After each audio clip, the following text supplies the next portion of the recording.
nombre es León Bovari, soy estudiante de tercer año de Ingeniería Mecánica, curso la materia con el profesor Perego de Economía, y el tema que elegí para este certamen es el del flujo circular de la renta.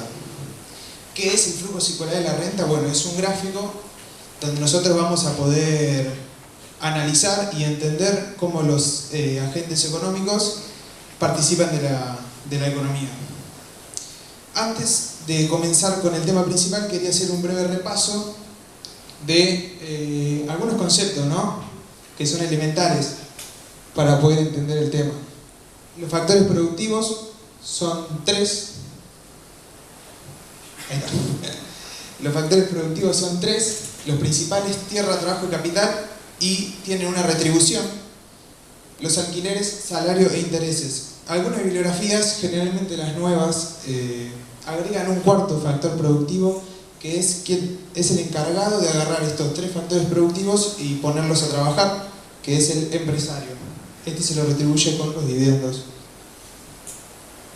Bueno, los agentes económicos es el segundo concepto más elemental. Yo creo que todos más o menos debemos saber qué son, pero está bueno repasarlos. Son los principales participantes del modelo que voy a dar: las familias, las empresas y el Estado. Bueno, ya adentrándonos en el tema, tenemos dos tipos de mercado: el mercado de bienes y el mercado de factores. El mercado de bienes es todo mercado donde las empresas le proveen bienes y servicios a las familias a cambio de una retribución económica, y el mercado de factores es donde las familias ofrecen sus factores productivos a cambio de una renta. ¿Se escucha bien? Sí, sí. Perfecto. Estamos en condiciones entonces de poder empezar a armar nuestro flujo circular de la renta, que va a constar en principio de dos de los agentes económicos que vimos y de los dos mercados que vimos. Vamos a empezar por las familias. Las familias ofrecen sus factores productivos al mercado de factores, como vimos recién, que puede ser tierra, capital, trabajo. Estos factores son los que requieren las empresas para poder producir, ya sea un bien o un servicio. Por eso podemos ver cómo las empresas adquieren estos factores a cambio de lo que les retribuyen el salario, alquileres e intereses, dependiendo de qué factor estemos hablando. Esto se traduce para las familias como un ingreso. Tenemos ya la mitad armada, vamos a seguir. Las empresas son las que fabrican bienes y servicios, como ya dijimos, entonces las ofrecen al mercado de bienes. ¿Quiénes van a necesitar los bienes y servicios para poder vivir? Las familias.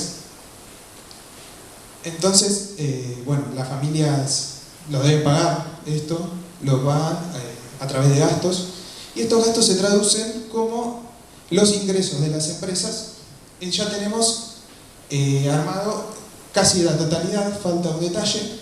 Quiero aclarar que las líneas rojas son el flujo real, que es el flujo de los bienes y los factores, y el flujo monetario es el celeste, que es cuando estamos hablando de dinero.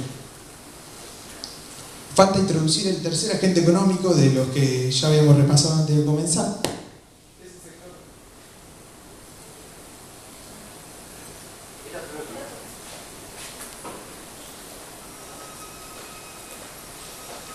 Hola, ahí está. Es el sector público, el Estado. El Estado tiene tres tareas y puede actuar de tres maneras distintas. Puede actuar como familia, puede actuar como empresa y puede actuar como un agente fiscal. ¿Cuándo va a actuar como empresa? Va a actuar como empresa cuando recurra al mercado de factores para adquirir factores productivos, como puede ser un policía, un maestro, un médico, etc. Y a cambio les va a pagar, les va a retribuir con salario en este caso. Una vez que tenga esos factores, va a ofrecer bienes y servicios al mercado de bienes, como puede ser seguridad, educación o salud. ¿Cuándo va a actuar como familia? Bien. Va a actuar como familia cuando adquiera o cuando compre en el mercado de bienes y servicios y a cambio los pague. Por ejemplo, para un hospital necesita camillas, para una institución educativa va a necesitar pizarras, sillas, etc. Ya tenemos 2 de las 3 funciones que dije. La última es como un agente fiscal. ¿Cuándo el Estado actúa de esta manera? Bueno, cuando recauda impuestos, ya sea de las familias como de las empresas, para luego retribuirlas.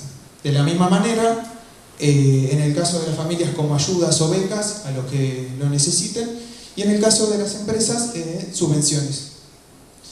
Bien, este diagrama, este flujo, nos permite entender mucho sobre el movimiento del capital y también nos permite entender por qué las crisis son tan duraderas y por qué son tan difíciles de combatir.